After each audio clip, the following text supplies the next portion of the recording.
आराम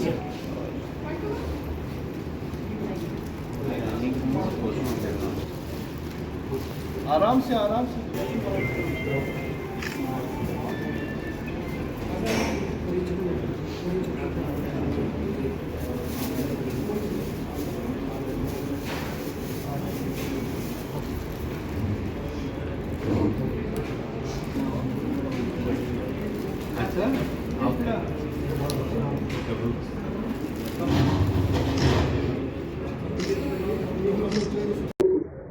मैं अपनी तरफ से और अपनी जमात जम्मू कश्मीर यूनाइटेड मूवमेंट की तरफ से आप सब साथियों का तहे दिल से शुक्रिया करता हूँ, ख़ुसूसन जो हमारे मीडिया पर्सन जो जम्मू से है हमारे साथ आज जुड़े हैं।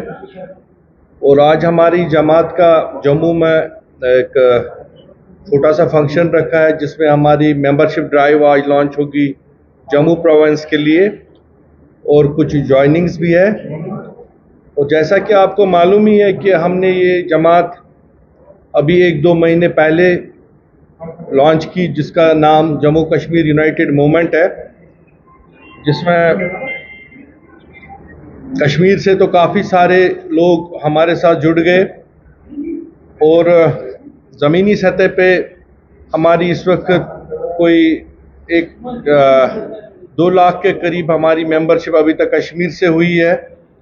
हमारा टारगेट कोई 10 लाख का है कश्मीर से जो मेंबरशिप होगी, और जम्मू से भी हम देखते हैं, अभी हम उसका टारगेट फिक्स नहीं कर रहे हैं क्योंकि देखते हैं कितनी होगी।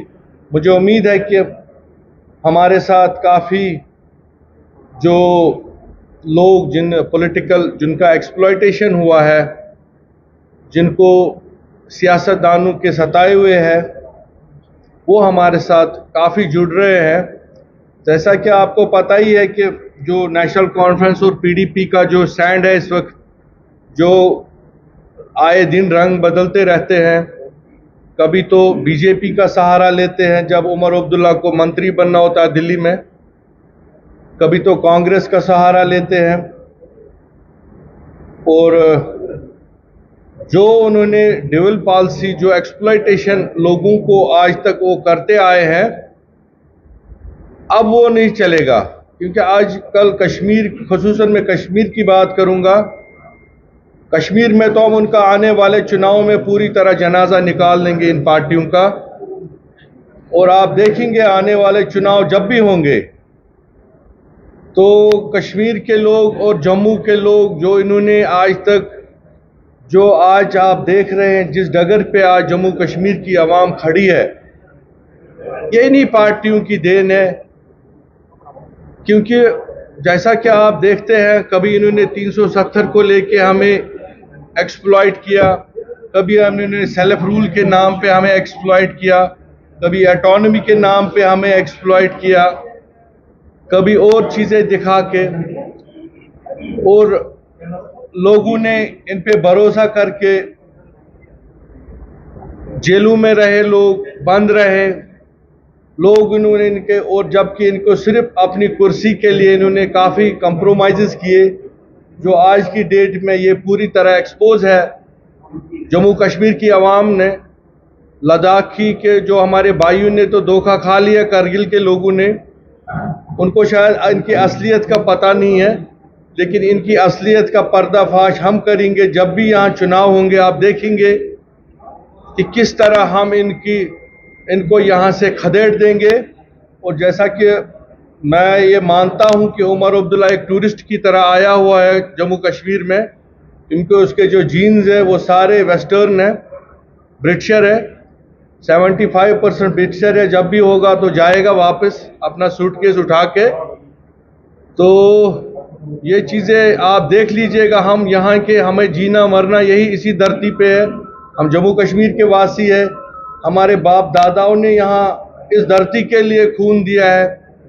मेरे वालिद को, जो शेख अब्दुल जब्बार साहब जो मिनिस्टर भी रह चुके, जिनको शहीद किया गया एंटी नेशनल एलिमेंट उनके, सिर्फ कि वो एक सच्चे देशभक्त थे। तो मेरे रगों में भी उन्हीं का खून है। हम चाहते हैं कि वो जो हमने अपने झंडे का रंग लाल सुर्ख रखा है, इसीलिए रखा है कि हमारे बुजुर्गों का लहू इसमें शामिल है। सफ़ेद हमने इसलिए कहा कि हम अमन चाहते हैं। हम इस जम्मू कश्मीर एक गुलदस्ता है और जम्मू कश्मीर एक हमारे मुल्क का मुकुट जिसको कहते हैं, ताज है। हम उसको उसी तरह आगे चलाएंगे और जम्मू कश्मीर को पूरी तरह अपने मुल्क के साथ लोगों को जोड़ेंगे और आगे तरक्की की राह पे आगे चलेंगे। तो आज जो ये हमारा यहाँ पे छोटा सा फंक्शन था, इसीलिए कि हम यहाँ पे एक मेंबरशिप ड्राइव आपके माध्यम से हम नौजवानों को गुजारिश करना चाहते हैं कि ये आपकी जमात है। ये एक मैं तो एक खाली निशान हूँ, यहाँ कोई भी जमात के साथ जुड़ सकता है और अपने आप को आगे चला सकता है। और हमारे पास कोई बड़े बड़े लीडर्स नहीं है, ना तो हम उनको अभी लेना चाहते हैं। हम चाहते हैं कि आम लोगों की साझेदारी इस जमात में हो और वो चले और अपने हकूक़ को, अपने राइट्स के लिए आगे चले। आप जुड़ जाइए इसमें और अपने जो आपके डेवलपमेंट के लिहाज से आपके साथ जो नाइंसाफ़ियाँ हो रही है उन पे हम लड़े।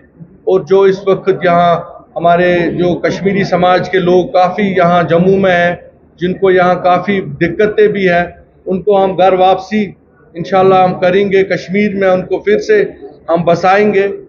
और जो यहाँ पे इस वक्त बिजली का मामला है, बिजली फ़ीस को लेके यहाँ लोगों में काफ़ी बेचैनी है, जबकि हमारे पास इतने रिसोर्सेज है कि अपना हम सरप्लस बिजली यहाँ पैदा कर सकते हैं और बाकी रेस्ट ऑफ कंट्री को हम वो दे सकते हैं। लेकिन आज तक इस पे कोई ज़्यादा काम नहीं हुआ है।